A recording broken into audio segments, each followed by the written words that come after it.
হরে কৃষ্ণ। আজকে আমি আপনাদের কাছে পাশাঙ্কুশা একাদশী নিয়ে আলোচনা করব। ভগবান শ্রীকৃষ্ণের ইচ্ছায় শ্রীমান মহাপ্রভু নিত্যানন্দ প্রভু অদ্বৈত আচার্য প্রভু গদাধর পণ্ডিত শ্রীবাস ঠাকুরের কৃপায় এই পাশাঙ্কুশা একাদশীর খুব সুন্দর মাহাত্ম্য আমি আপনাদের কাছে পাঠ করব। এই একাদশী খুব গুরুত্বপূর্ণ একাদশী। এই একাদশীকে বলা হয় 30 পৃষা মহাদ্বাদশী। এই একাদশীটা পাশাঙ্কুশা একাদশী, কেন এই একাদশীটা সবসময় পড়ে না, বুঝলেন? বছরে বহু ভাগ্যের ফলে আমরা পেয়েছি 30 পৃষা মহাদ্বাদশী। হ্যাঁ, এই একাদশী করবেন 14ই অক্টোবর সোমবার, 27শে আশ্বিন পালন করবেন, 28শে আশ্বিন 15ই অক্টোবর মঙ্গলবার। ঠিক আছে, মঙ্গলবারে পালন করবেন আপনারা 5টা 33 থেকে 9টা 25-এর মধ্যে, 5টা 33 মিনিট থেকে 9টা 25-এর মধ্যে পালন করবেন। হ্যাঁ, এই একাদশীর সব থেকে বড় মাহাত্ম্য কি, যে যমদণ্ড থেকে সম্পূর্ণভাবে রেহাই পাবেন যদি এই একটা একাদশী কেউ করে। যমরাজের দণ্ড আপনাকে ভোগ করতে হবে না, মানে নরকে যেতে হবে না, সোজা কথা। একটা স্কুলের হাই স্কুলে একটা মাস্টার মশাই, হ্যাঁ, তিনি খুব চতুর। তিনি আমাকে দেখেই বলতেন, সাধু বাবা আপনার কাছে আমার একটা কঠিন প্রশ্ন আছে। বললাম, আপনি মাস্টারমশাই মানুষ, আবার তার উপরে কঠিন প্রশ্ন, আর আমি সাধু, কি করে উত্তর দেব? বলছে, না আপনারাই পারবেন, আপনারা বই বিক্রি করছেন না, গীতা ভাগবত চৈতন্য চরিতামৃত, তা ওর মধ্যে উত্তর নেই? আমি, হ্যাঁ, পারমার্থিক যত প্রশ্ন আছে, জাগতিক প্রশ্নের উত্তর পাবেন না, কিন্তু পারমার্থিক উত্তর প্রশ্ন এসব বইয়ে পাবেন। ওই তাহলে বলুন, এই যে স্বর্গ আর নরকের কথা বলে, স্বর্গ নরক কে দেখেছে? আপনি বলুন। স্বর্গ নরক বলে কিছু নাই, এখানেই কষ্ট পেলে বলে নরক যন্ত্রণা, আর সুখ পেলে বলে স্বর্গ সুখ ভোগ করছে। আমি মাস্টার মশাইকে বললাম, বলুন তো নরক যন্ত্রণা কোনটাকে বলে আর স্বর্গ সুখ কোনটাকে বলে? তার মধ্যে খুব সুখ পেলে স্বর্গ সুখ, আর খুব কষ্ট পেলে নরক। আমি, না, ওটাকে স্বর্গ সুখ আর এটাকে নরক বলে না, বুঝলেন? নরক মানে প্রচন্ড কষ্ট। কারো বাবা যদি হসপিটালে থাকে, তার গা হাত দিয়ে পচে গেছে, রক্ত বেরোয়, পোকা ধরেছে, ডাক্তাররা এসে করছে বিভিন্ন রকম ভাবে, তখন দেখবেন ওই লোকটা এসে বলে, ভাই রে ভাই, যেন মনে হচ্ছে নরকে গিয়েছিলাম, কি কষ্ট, হ্যাঁ, ছটপট করছে, কি রকম ভাবে জ্বালা যন্ত্রণা, এইরকম। হ্যাঁ, বুঝেছেন? শাস্ত্রে এগুলো সব আছে, স্বর্গ কোথায় আছে, নরক কোথায় আছে, শাস্ত্রে উল্লেখ আছে মাঝে মাঝে। উনি বললেন, আমি এগুলো বিশ্বাস করি না। আর আমি যতজনকে বলেছি যে স্বর্গ নরক বলে কিছু নেই, সবাই আমাকে সাপোর্ট করেছে। সেই জন্য আমি যা পারি তাই করি, যা পাই তাই খাই। হ্যাঁ, লোকেরা বললে এরকম পাপ কাজ করিস না, নরকে যাবে, আমি না না, সব বিশ্বাস করি না। হ্যাঁ, আমি বললাম, বাহ, খুব সুন্দর। তা আমি একটা ছোট্ট প্রশ্ন আপনাকে করব, আপনি শুনবেন। কারণ সব মাস্টারমশাইরা চলে এসেছে ওর কথা শুনে, গোল হয়ে দাঁড়িয়ে আছে। হ্যাঁ, ম্যাডামরা আছে, স্যারেরা আছে। আমি বললাম, মাস্টারমশাই আমি একটা ছোট্ট প্রশ্ন করব, আপনার বাড়িতে কি উঠান আছে? বলছে, হ্যাঁ, উঠান আছে, আমি ফাঁকা জায়গায় বাড়ি করেছি তো। হ্যাঁ, বাড়িতে ভালো উঠান আছে। বাড়ির উঠানে কোনো গাছ টাছ আছে? বলছে, হ্যাঁ, একটা খুব সুন্দর পেয়ারা গাছ আছে। বাদুড়া পর্যন্ত এসে আমার পেয়ারা খেয়ে যায়। আমি, বাবা, তাই? বলছে, ওইখানে ওই ডালেতে হ্যাঁ, দোলনা খাটিয়েছে, ঝুলন করে, আমার ছেলে মেয়েরা দোলনা দোল খায়। হ্যাঁ, খুব ভালো। পূর্ণিমা রাত্রে কেমন লাগে আপনার বাড়িটা? ওই যে পূর্ণিমা রাত্র খুব সুন্দর লাগে, একদম ফাঁকা তো, আর একদম চকচক করে একদম, খুব ভালো। আমি কোনো একটা পূর্ণিমা রাত্রে আপনি বাইরে গেছেন, আস্তে আস্তে 12টা 12:30 বেজে গেছে, হ্যাঁ, আর মেয়েরা ওই দোল খেতে খেতে একটা খুব সুন্দর, হ্যাঁ, হলুদ লাল রঙের একটা প্লাস্টিকের দড়ি, যেমন ফেলে দিলে গুটিয়ে পড়ে আছে, আপনি সাইকেলটা নিয়ে পেয়ারা গাছে গাছে যাই রাখতে গেছেন, হঠাৎ দেখলেন, হ্যাঁ, দড়ি তো আর বুঝতে পারেননি, হ্যাঁ, মনে করেন সাপ আছে বলে তাড়াতাড়ি চলে গেছেন। গুটানো দড়ি যদি পড়ে থাকে জ্যোৎস্না রাত্রি, ওটাকে, হ্যাঁ, গাছের ছাওয়ায় একটু অন্ধকার আছে, কি বলে মনে হবে? তখন বলছে স্বাভাবিক সাপ বলে মনে করব। আমি বললাম হ্যাঁ, তখন কি আপনি ধরতে যাবেন? বলছেন না না, মাথা খারাপ। তখন আমি সাইকেলটা দূরে রেখে টর্চ লাইট দিয়ে, হ্যাঁ, দেখবো ওটাকে কিভাবে মারা যায়। আমি বাহ, খুব ভালো।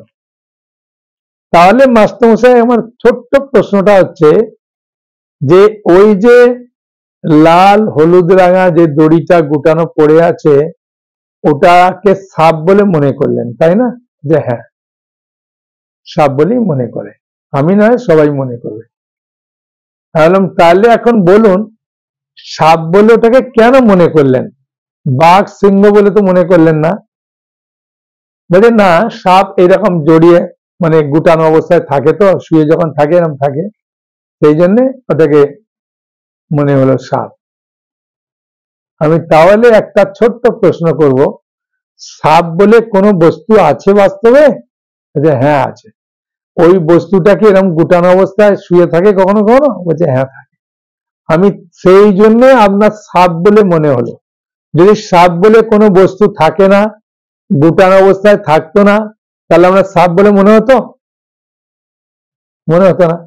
আপনি তো বাঘ সিংহ বলে মনে করলেন না, কেন? বাঘ সিংহ কখনো এরকম গুটানো অবস্থা থাকে না। তাহলে সাপ বলে একটা বস্তু আছে, ওই বস্তুটা এরকম গুটানো অবস্থায় থাকে, ঠিক না মাস্টারমশাই? মাস্টারমশাই বলছে হ্যাঁ, হ্যাঁ, সেই জন্যে আপনার সাপ বলে মনে হলো। আচ্ছা, হ্যাঁ, এটা ঠিক। আমি সেই রকম শাস্ত্রে আছে, স্বর্গ বলে আছে, নরক বলে আছে, হ্যাঁ, এই পৃথিবী, এটাকে বলে ভূলোক, বুঝলেন? ভূলোকের উপরে আরো 6টা আছে, ভূ, ভুব, স মানে স্বর্গলোক, ভূ, ভুব, স, মহ, জন, তপ, সত্য। বলে না সত্যলোকে ব্রহ্ম থাকে, এরকম পর পর লোক আছে, হ্যাঁ, এক একটার থেকে এক একটা ডিস্টেন্স অনেক, সেই জন্য আমরা স্বর্গ দেখতে পাচ্ছি না, তাই না? জানি স্বর্গ মানে, যখন স্বর্গের কথা বলি তখন উঁচু দিকে তাকাই না, মানে স্বর্গের উঁচু দিকে আছে। আর নরকে থাকে মানে দেখবেন নিচে থাকে, নিচে তাকালে নরক, হ্যাঁ, নরক নিচে আছে। এই যে নরক কোথায় আছে, শ্রীমদ ভাগবতমে খুব সুন্দরভাবে সেটা বলছে, হ্যাঁ। যদি ভাগবত থাকবে আপনার কাছে, এই পঞ্চম স্কন্ধ ভাগবতম, পঞ্চম স্কন্ধে 26 অধ্যায়, এই দেখুন নরকের বর্ণনা লেখা আছে, দেখছেন? এই নরকের বর্ণনার 5 নম্বর শ্লোকে, সেখানে সুখদেব গোস্বামীর কাছে পরীক্ষিত মহারাজ প্রশ্ন করেছেন যে হে প্রভু, নরক সমূহ এই ব্রহ্মাণ্ডের বাইরে, না ব্রহ্মাণ্ডের আবরণের মধ্যে, নাকি এই পৃথিবীর কোন স্থানে অবস্থান করে, আমাকে বলুন। কারণ সুখদেব গোস্বামী পরীক্ষিত মহারাজকে বলছেন যে সমস্ত নরক ত্রিলোকের অন্তরালে অবস্থিত, অন্তরালে মানে মধ্যে, দক্ষিণ দিকে ভূমণ্ডলের অধোভাগে মানে নিচে, এবং গর্ভদূক সমুদ্রের উপরিভাগে নরকের অবস্থান, বুঝেছেন? শ্রীল প্রভুপাদ তাৎপর্য এখানে বলে দিচ্ছেন খুলে, যে এই সর্বনিম্ন হচ্ছে পাতাল লোক, বুঝেছেন? সর্বনিম্ন লোক হচ্ছে কি পাতাল লোক। হ্যাঁ, পাতাল লোক হচ্ছে, পাতাল লোকের সাতটা আছে, উপরে সাতটা বললাম না, আর নিচে সাতটা, অতল, বিতল, হ্যাঁ, অতল, বিতল, সুতল, তলাতল, মহাতল, রসাতল, পাতাল। মনে থাকবে? হ্যাঁ, অতল, বিতল, সুতল, তিনটে হয়ে গেল। হ্যাঁ, তলাতল, মহাতল, রসাতল, তিনটে হলো, ছটা। আর একবারে শেষে পাতাল। তাই বলছেন এই পাতালের নিচে, হ্যাঁ, ব্রহ্মাণ্ডের তলদেশে, একবার তলদেশে আছে গর্ভজাত সমুদ্র। তাই নরক, পাতাল লোক আর গর্ভজাত সমুদ্রের মধ্যবর্তী স্থানে নরক আছে। 28টা নরক আছে, বুঝেছেন? কোন পাপে কোন নরকে যায় সেটা ভাগবতে পঞ্চম স্কন্ধে ভালো করে বলা আছে। হ্যাঁ, ওই জন্য আপনাদেরকে বলি যে ভাগবত নেন, ভাগবত নিলে সব তত্ত্বগুলো সুন্দরভাবে জানতে পারবেন। তা মাস্টারমশাই তো ভাগবত নিচ্ছেন না, তা কি করে জানবেন? এগুলো পড়তে হবে তো গ্রন্থ। হ্যাঁ, তখন মাস্টারমশাই খুব আনন্দ সহকারে একটা কথা বলেছিলেন। উনি যে কথাটা বললেন আমারও খুব মনে লেগেছে। উনি বললেন, দেখুন আমাদের যে জ্ঞান, এই জ্ঞানটা সাধারণত জড়জাগতিক জ্ঞান। এই জড়জাগতিক জ্ঞান দিয়ে পারমার্থিক জিনিসকে কখনো বোঝা যায় না। জড় জ্ঞান দিয়ে জড় জিনিসকে বোঝা যায়। পারমার্থিক জ্ঞান নিতে গেলে আমাকে গীতা, ভাগবত, চৈতন্য এদের আশ্রয়ই একমাত্র পারমার্থিক জ্ঞান লাভ হয়। আমি সেই জন্য ভাগবতমে এটা আছে, এটা ভূগোলের, ইতিহাসের বইয়ে বা বিজ্ঞানের বইয়ে পাবেন না। হ্যাঁ, এটা ভাগবতমে উল্লেখ আছে। হ্যাঁ, তখন মাস্টারমশাই খুব খুশি হলেন। খুশি হয়ে বললেন যে আমি বহুদিন ধরে বহু মাস্টার, বহু জ্ঞানী গুণীদের কাছে এই কথা বলে আমি যা পাই তাই খাই, যা কিছু নেশা টেশা করি, সোজা কথা। হ্যাঁ, লোকেরা বললে আমি বিশ্বাস করি না, আর লোককে জিজ্ঞাসা করলে তারা আমার কথা সাপোর্ট দেয়। আজকে এতদিন বাদে আমার এই মোহ অন্ধকারটা পুরা দূর করে দিলেন। হ্যাঁ, একটা ছোট্ট উদাহরণের মাধ্যমে। আমি স্বাভাবিক মাস্টারমশাই, এটা অস্বাভাবিক নয়, শুধু আপনি নয়, অনেক ব্যক্তি অনেক কিছু আমরা জানি না। হ্যাঁ, না জানার ফলে আমরা অনেক সময় কি করি, একটু তর্ক করি আমাদের জ্ঞান বুদ্ধিতে। আমাদের যে জ্ঞান, সেই জ্ঞান দিয়ে তো তর্ক করবো না অন্য জ্ঞান দিয়ে করবো? হ্যাঁ, জ্ঞান বুদ্ধি দিয়ে করি। হ্যাঁ, আর আমরা যে তর্ক করি না মাস্টারমশাই, আমরা নিজের জ্ঞান বুদ্ধি দিয়ে তর্ক করি না।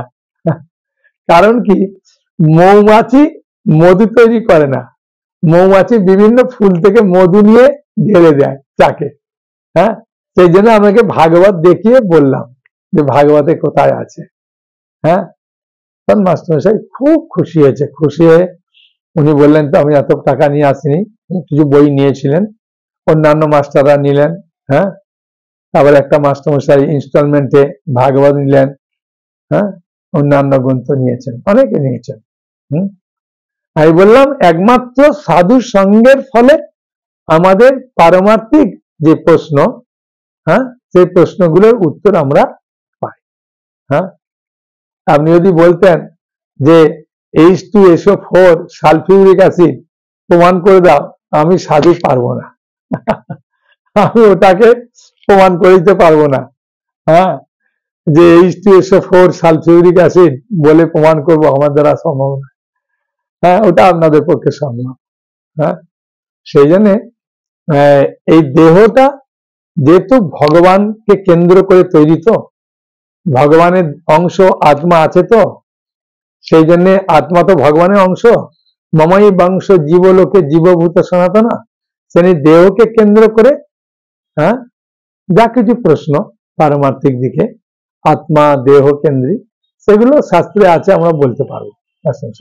যেহেতু আমরা গ্রন্থগুলো পড়ি, সেই জন্য আপনিও পড়লে আপনিও খুব সুন্দরভাবে উত্তর দিতে পারবেন। হ্যাঁ, এমন নয় যে আমি পাচ্ছি আমরা পারবেন না। সবাই যে ছিল প্রভুপাদের গ্রন্থগুলো পড়ে, সেই গ্রন্থ পড়ার ফলে সে খুব সুন্দরভাবে যে কোনো প্রশ্নের উত্তর ও দিতে পারে। ঠিক আছে, তো মাস্টারমশাই খুব খুশি হলেন, অন্যান্য জনরা খুব খুশি হয়েছে। এখন আমি আপনাদের কাছে এই যে পাষাণকুশে একাদশীটা এবারে কি পড়েছে বলুন? পৃষা মহা দ্বাদশী বলে না, এর মাহাত্ম্যটা আগে পড়বো, তারপরে পাশাঙ্কুশা একাদশী মাহাত্ম্য পড়বো। আমাদের একাদশী বইটা থাকলে ওই একাদশী বইতে ওই পেছন দিকে সবকিছু লেখা আছে, ঠিক আছে? হ্যাঁ, এই যে পৃষা মহা দ্বাদশী, হ্যাঁ বুঝেছেন? এখন আর এই বইটা আলাদা হয়ে কিনতে হবে না। এখন একটা সুযোগ, এই দামোদর মাস আসছে না, কার্তিক মাস, 17 অক্টোবর কোজাগরী পূর্ণিমা, মানে লক্ষ্মী পূজা হয় না, কোজাগরী লক্ষ্মী পূজা, ওই দিন থেকে দীপদান শুরু, ওই দিন থেকে দামোদর মাস শুরু। হ্যাঁ, 17 অক্টোবর থেকে 15 নভেম্বর পর্যন্ত এই দীপদান আছে। হ্যাঁ, সেই জন্য কাকে দীপদান করবেন, কিভাবে দীপদান করবেন, সেই জন্য আমরা একটা বইয়ের সেট বানিয়েছি। ওই সেটে আপনার এই একাদশী বইটাও আছে, আলাদাভাবে কিনতে হবে না। হ্যাঁ, এই সেটটা একবার আমাদের দেখিয়ে দিই। হ্যাঁ, এখন নিলে নিতে পারেন। আপনাদের ব্যাপার, খুব সুন্দর দামোদর ফটো, এটা খুব স্পেশাল ভাবে বানানো হয়েছে এই দামোদর ফটো। এই দামোদরের মাস তো, এই এই বিগ্রহ কি বলে? দামোদর, বুঝেছেন? ভগবান দামোদর বলে এই বিগ্রহকে। এই দামোদর মাসের আরো কত কি মাহাত্ম্য আছে। শ্রীশ্রীমৎ ভক্তি পুরুষোত্তম মহারাজ এই বইটা লিখেছেন, এই বইটা দিচ্ছি। এই বইটারই দাম অনেক বেশি হয়ে গেছে, 180 টাকা। হ্যাঁ, তারপরেতে একাদশী মাহাত্ম্য তো আপনি পাচ্ছেন। তারপর শিলা প্রভুপাদ প্রথম দিকে যে বইগুলো করেছেন না, ঈশ্বরের সন্ধানে, ভগবানের কথা, হ্যাঁ, আদর্শ প্রশ্ন আদর্শ উত্তর, এই যে কৃষ্ণ ভাবনামৃত, এই বইটা পড়ে বহু মানুষ ভক্ত হয়েছে। হ্যাঁ, আর এই আদর্শ প্রশ্ন আদর্শ উত্তরটা আমাদের মায়াপুরে যে ভজন কুটির আছে, ওইখানে বসে এই আলোচনাটা এখানে আছে, খুব সুন্দর। আর একাদশী মাহাত্ম্য তো পাবেন। রাধা মাধব, মায়াপুরে রাধা মাধব কিভাবে এলো, অষ্টসখীর নাম কি, রাধা মাধবের বইতে কিভাবে এলো, সব একদম ডিটেলস এই বইটাতে আছে। এরকম ভাবে সবগুলো পাবেন, টোটাল 10টা পাবেন, ঠিক আছে? 10টা 9টা বই আর এই ফটোটা নিয়ে টোটাল আপনি এগুলো সব মিলে পাচ্ছেন মাত্র 500 টাকা। কুরিয়ার চার্জ ফ্রি, কোনো চিন্তা নেই, আপনার বাড়িতে পৌঁছে যাবে। হ্যাঁ, তা এই 30 পৃষ্ঠা মহা দ্বাদশীটা, এটা পাবেন একাদশী বই খুললে শেষের দিকে পাবেন, ঠিক আছে? 105 কথায়, বুঝলেন? এই 30 পৃষ্ঠা মহা দ্বাদশীটা কিভাবে হলো, এটা একটু জানা দরকার, নাহলে মনে একটা সংশয় থেকে যাবে, তাই না? না, সূর্য উদয়ের, হ্যাঁ মনে করুন সূর্য উদয় হবে 5টার সময়। হ্যাঁ, ক্যালেন্ডার লেখা আছে সূর্য উদয়ের সময় কোথা? 5টা। হ্যাঁ, ঠিক আছে? বা 5টা 1 মিনিটে সূর্য উদয় হবে। ঠিক 5টা 1 মিনিটে 1 ঘন্টা 36 মিনিট আগে, বুঝেছেন?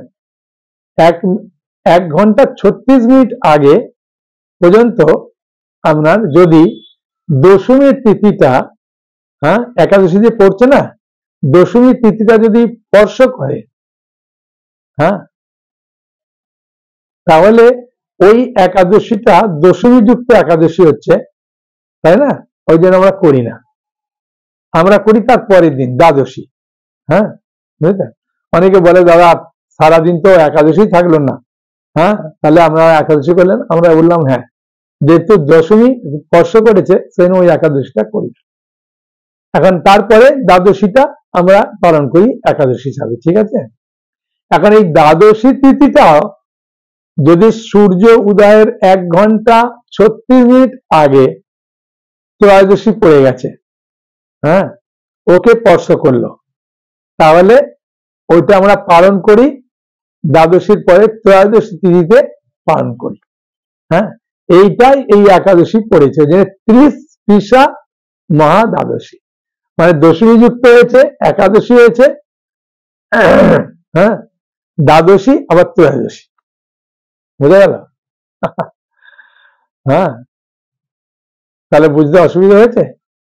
হ্যাঁ, সূর্য উদয়ের 1 ঘন্টা 36 মিনিট আগে যদি দশমীটা স্পর্শ করে, তারপরে একাদশী পড়ে যায়, হ্যাঁ ঠিক আছে, তা ওই দিনটা আমরা করি না, তার পরের দিন দ্বাদশীটা করি। তাহলে দ্বাদশী তৃতীয় যখন শেষ হচ্ছে, তখন যদি 1 ঘন্টা 36 মিনিটের আগে যদি ত্রয়োদশী স্পর্শ করে নেয়, তাহলে ওটা পালন করি ত্রয়োদশীতে। হ্যাঁ, দ্বাদশী থাকছে না ত্রয়োদশীতে, সেটাই এই একাদশী পড়েছে।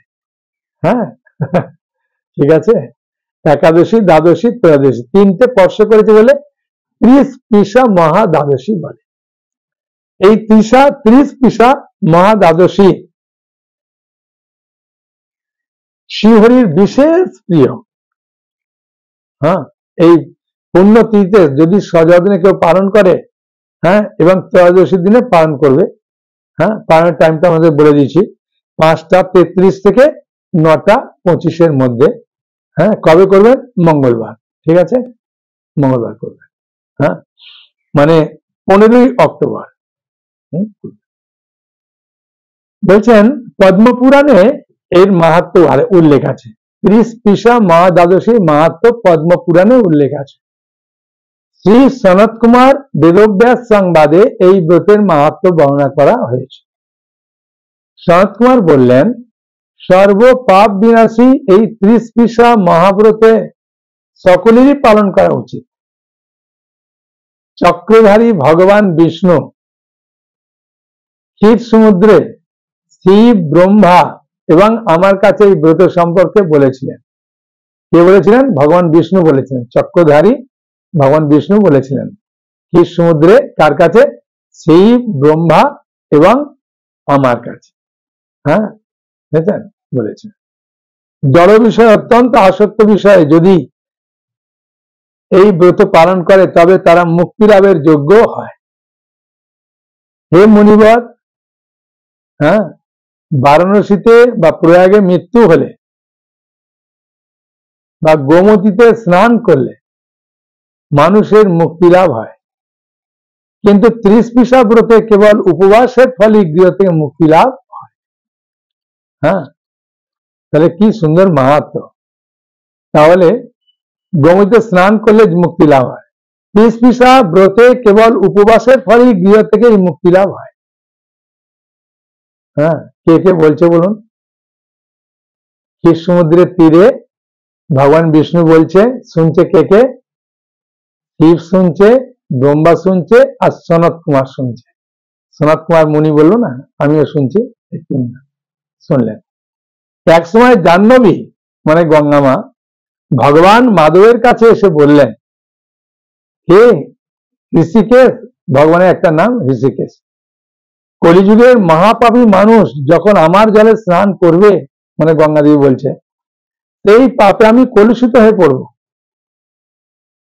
এই থেকে পরিত্রাণের উপায় কি? কারণ ভগবান মাধব বললেন, হে গঙ্গে, সর্বকলুষ বিনাশী এই ত্রিস্পৃশা ব্রত, মানে ত্রিস্পৃশা মহাদ্বাদশী ব্রত তুমি পালন করো। মানে এটা কাকে পালন করতে বলছে? গঙ্গা মাকে পালন করতে বলছে ভগবান মাধব। হ্যাঁ, যে তুমি ত্রিস্পৃশা মহাদ্বাদশীটা পালন করো, আমার নির্দেশে গঙ্গা দেবী সেই ত্রিস্পৃশা মহাদ্বাদশী ব্রত পালন করে কলির কলুষ থেকে মুক্ত হন। বুঝেছেন? তাহলে কত মাহাত্ম্য। হে মুনিবার, এই বিষয়ে অনুরাগী ব্যক্তি কিংবা বিষয় অনাসক্ত উভয়ের পক্ষে মুক্তি লাভ করা কঠিন। তাই মুক্তিদানকারী এই ত্রিস্পৃশা ব্রতের অনুষ্ঠান করা কর্তব্য। মানে খুব সহজে মুক্তি লাভ করতে পারবে এই ত্রিস্পৃশা মহাদ্বাদশী ব্রত। গঙ্গামা নিজে করেছিলেন। কে বলছেন? ভগবান বিষ্ণু বলছেন। কাকে কাকে বলছে? শিবকে বলছে, ব্রহ্মাকে বলছে, আর সনত কুমারকে বলছে। হ্যাঁ, এটা কোথায় উল্লেখ আছে? পদ্মপুরাণে উল্লেখ আছে। ঠিক আছে, এখন আমি পাশাঙ্কুশা একাদশী মাহাত্ম্য বই দেখে দেখে পাঠ করব। ঠিক আছে? হ্যাঁ, ভগবান শ্রীকৃষ্ণের কাছে মহারাজ যুধিষ্ঠির প্রশ্ন করলেন, আশ্বিন মাসের শুক্ল পক্ষের যে একাদশী, সেই একাদশীর নাম কি, মাহাত্ম্য কি, কৃপা করে আমাকে বলুন। তখন ভগবান কৃষ্ণ বললেন, হে মহারাজ যুধিষ্ঠির, আমি এই কাহিনী ব্রহ্মবৈবর্ত পুরাণ থেকে বলবো, আপনি মন দিয়ে শ্রবণ করুন। তখন মহারাজ যুধিষ্ঠির মন দিয়ে শ্রবণ করছেন, ভগবান শ্রীকৃষ্ণ খুব মন দিয়ে পাঠ করছে। তাই আমিও আপনাদের কাছে মন দিয়ে পাঠ করব, আপনারা মন দিয়ে শ্রবণ করুন। ঠিক আছে? ভগবান শ্রীকৃষ্ণ বললেন, হে মহারাজ যুধিষ্ঠির, আশ্বিন মাসের শুক্লপক্ষে একাদশী পাশাঙ্কুশা নামে প্রসিদ্ধ। কেউ কেউ একে পাপাঙ্কুশা বলে থাকেন। এই একাদশীতে অভীষ্ট ফল লাভের জন্য মুক্তিদাতা পদ্মনাভে পূজা করবে। ভগবান বিষ্ণুর একটা নাম পদ্মনাভ। শ্রীহরির নাম সংকীর্তন দ্বারা পৃথিবীর সর্বতীর্থের ফল লাভ হয়। বদ্ধজীব মোহবশত বহু পাপ কর্ম করে ভগবান হরির শরণাপন্ন হয়ে প্রণাম নিবেদন করে নরক যন্ত্রণা থেকে মুক্তি পায়। এই একাদশীর মহিমা শোনার ফলে নিদারুণ যমদণ্ড থেকে মুক্তি লাভ হয়। তাহলে মন দিয়ে শ্রবণ করলে কি লাভ দেখুন, তাই না? নিদারুণ যমদণ্ড থেকে আমরা মুক্তি লাভ করতে পারি। শ্রী হরিবাসর ব্রতের মতো ত্রিভুবনে পবিত্রকারী আর কোনো বস্তু নেই। হাজার হাজার অশ্বমেধ যজ্ঞ, শত শত রাষ্ট্রীয় যজ্ঞ এই ব্রতের শতভাগের একাংশের সমান হয় না। এই ব্রত পালনে স্বর্গবাস হয়, মুক্তি, দীর্ঘায়ু, আরোগ্য, সুপত্নী, বন্ধু প্রভৃতি অনায়াসে লাভ করা যায়। হে রাজন, গয়া, কাশী, এমনকি কুরুক্ষেত্র শ্রী হরিবাসের অপেক্ষা পুণ্যস্থান হয় না। হে ভূপাল, একাদশী ব্রত করে রাত্রি জাগরণ করলে অনায়াসে ত্রিলোকে গতি হয়। মানে এই ত্রিলোকে বলছি বিষ্ণুলোকে গতি হয়। এই পাশাঙ্কুশা ব্রতের ফলে মানুষ সর্বপাপ মুক্ত হয়ে গোলকে গমন করে, একবারে গোলক বৃন্দাবন, যেখানে গেলে আর ফিরে আসতে হয় না। হ্যাঁ, ভগবদ গীতার 15 অধ্যায়ের 6 নম্বর শ্লোকে, 6ষ্ঠ শ্লোকে উল্লেখ করেছেন, ন তদ ভাসয়তে সূর্য ন শশাঙ্ক ন পাবক যজ্ঞত্তানা নিবর্তন্তে তদ্দাম পরমম মম। যে আমার ধামে ফিরে যায় তাকে আর এই জগতে ফিরে আসতে হয় না। আর আমার ধাম এই সূর্য, চন্দ্র, ইলেকট্রিক আলোকের দ্বারা আলোকিত হয় না, আমার অঙ্গজ্যোতির দ্বারা আলোকিত হয় ওই ধাম। বুঝছেন? ওই ধামে গেলে কোনো টেনশন নেই, সবসময় আনন্দ আনন্দ আনন্দ। বুঝেছেন? যা খাবেন সবসময় ফিস্ট প্রসাদ, হ্যাঁ, মহাপ্রসাদ। একটু কথা বললে গান হয়ে যাবে, চললে নৃত্য হয়ে যাবে। হ্যাঁ, বুঝেছেন? খুব আনন্দ। হে রাজন, এই পবিত্র দিনে যিনি স্বর্ণ, তিল, গাভী, অন্ন, বস্ত্র, জল, ছত্র, পাদুকা দান করেন, তাকে আর জমালয়ে যেতে হয় না। এমনি একাদশী পালন করলে, শ্রবণ করলেই জমালয়ে যেতে হয়, কোনো চিন্তা নেই। আমরা যে হরি নাম করছি, এই একাদশী পালন করছি, আমাদের যমরাজ কখনো আসবে না। বুঝেছেন? এর একটা খুব সুন্দর কাহিনী আছে, পরে বলবো সময় পেলে। যারা এ সকল পুণ্য কার্য করে না, তাদের জীবন কামারশালার হাপড়ের মতো বিফল। নিষ্ঠার সাথে এই ব্রত পালনে উচ্চকুলে নিরোগ দীর্ঘায়ু শরীর লাভ হয়। অত্যন্ত পাপাচারী যদি এই পুণ্যব্রতের অনুষ্ঠান করে, তবে সেও রৌরব নরক থেকে মুক্তি পায় এবং বৈকুণ্ঠ লাভ করে। কৃষ্ণ ভক্তি লাভই এই একাদশী ব্রতের মুখ্য ফল। তাই আনুষঙ্গিক রূপে স্বর্গ ঐশ্বর্য আদি অনিত্য ফল লাভ হয়ে থাকে। মানে একাদশীর ব্রতে ওর একটা তো মাহাত্ম আছে, কারণ ভগবান নিজে বলেছেন যে যদি কেউ একাদশী ব্রত নিষ্ঠা সহকারে পালন করে তাহলে আমার কাছে ফিরে যাবে। হরে কৃষ্ণ। এবার একটা সুখবর আছে। আমি বৃন্দাবন যাচ্ছি, আমাদের সমস্ত সংকীর্তন ভক্ত, মায়াপুরে অনেক ভক্ত যাচ্ছে, 84 ক্রোশ পরিক্রমা 1 মাস, এমনকি পুরী পর্যন্ত যাচ্ছে, পুরী পরিক্রমা। আর এইবারে মহাকুম্ভ হচ্ছে প্রয়াগে, তাই আমি সেখানে যাব।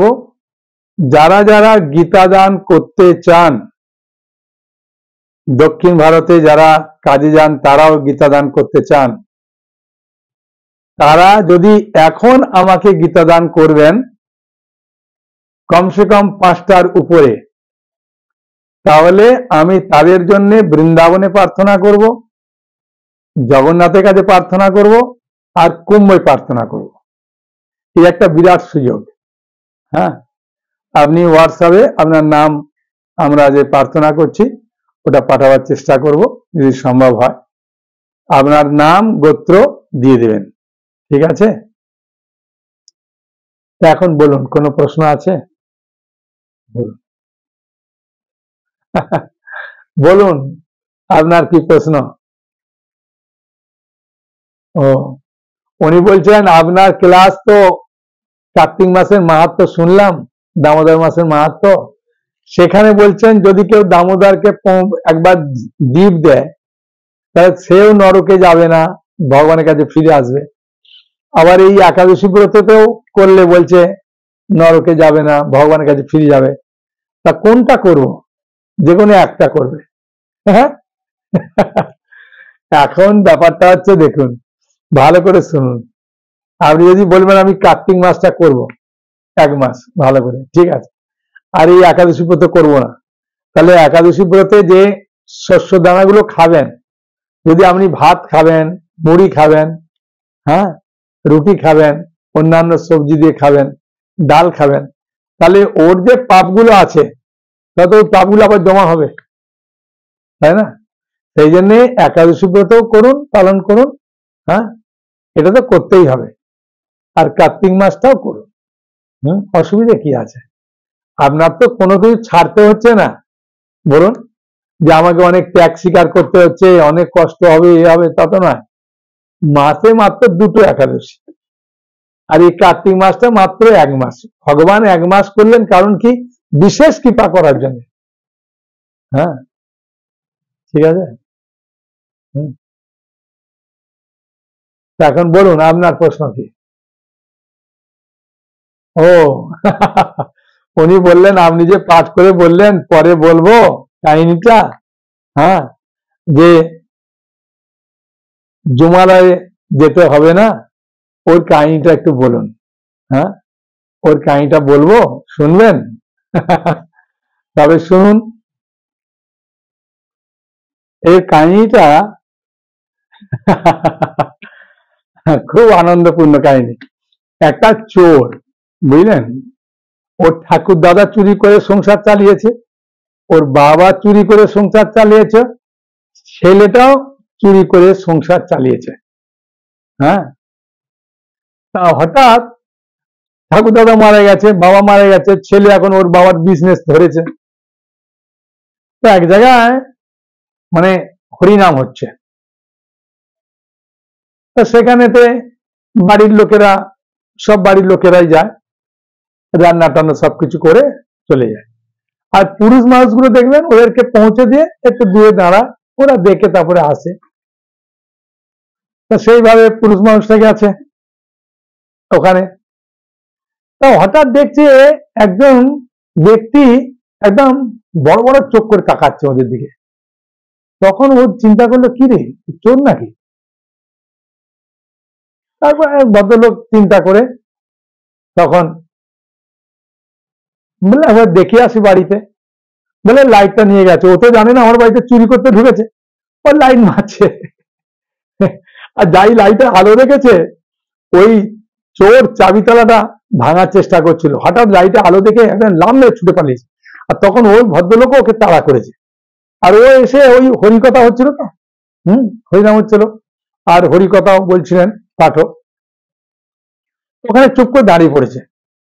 তো ও এরকম করে তাকাচ্ছে, যে এখানে তো গ্রামের লোকেরা তো সাধারণত এমনিতেই হয়ে দাঁড়ায়। ও হঠাৎ বুঝতে পারলো না যে এর মধ্যে কে চোর, তখন ও চিন্তা করলো কাকে বলবো, চিৎকার চেঁচামেচি হলে এই ভাগবত পাঠটাই নষ্ট হয়ে যাবে। তাই উনি এরকম করে একটু ভালো করে তাকাচ্ছেন, আর ও দেখে নিল তাকাচ্ছে, একদম মন দিয়ে শুনছে। তখন ওখানে শুনছেন, যদি কেউ, হ্যাঁ, ভাগবতমের এই যে প্রথম স্কন্ধ আছে না, এই প্রথম স্কন্ধের, হ্যাঁ, 2য় শ্লোকের শেষ লাইনটা পাঠ করছিলেন। হ্যাঁ, সদ্যয় হৃদি অবরুদ্ধতে অত্র, হ্যাঁ, পৃথিবী সুশ্রী তৎক্ষণাৎ। হ্যাঁ, এই শ্লোকে শেষের লাইনটা এটাই আছে। হ্যাঁ, সদ্য মানে অবিলম্বে, হৃদি মানে হৃদয়ে, অবরুদ্ধ মানে অবরুদ্ধ হয়ে যাবে। কি করলে? সদ্য হৃদি অবরুদ্ধ দে অত্র। হ্যাঁ, পৃথিবী, পৃথিবী মানে সুকৃতি সম্পন্ন মানুষ যারা পাঠ করে, সুশ্রুবি যারা ইচ্ছা করেছে শোনা, হ্যাঁ, তৎক্ষণাৎ, হ্যাঁ মানে অবিলম্বে ভগবান তার হৃদয়ে বাধা পড়ে যায়। হ্যাঁ, এই শ্লোকটা পাঠ করে পাঠক বলছিলেন যে যদি কেউ একটুখানি ভাগবত কথা শ্রবণ করে, হরি কথা শ্রবণ করে, ভগবানের একটু সেবা করে, ভক্তের একটু সেবা করে, তাহলে তার কোটি কোটি জন্মের পাপ নষ্ট হয়ে যায়। কারণ ওই চোর ওইটুনি শুনে আস্তে আস্তে পালিয়ে আসছে, পালিয়ে এসে ওর স্ত্রীকে ডাকছে। ওর স্ত্রী বললে কি গো, হ্যাঁ এত তাড়াতাড়ি ফিরে এলে? বললে কোনো মতে মার খেতে খেতে ফিরে এসেছি।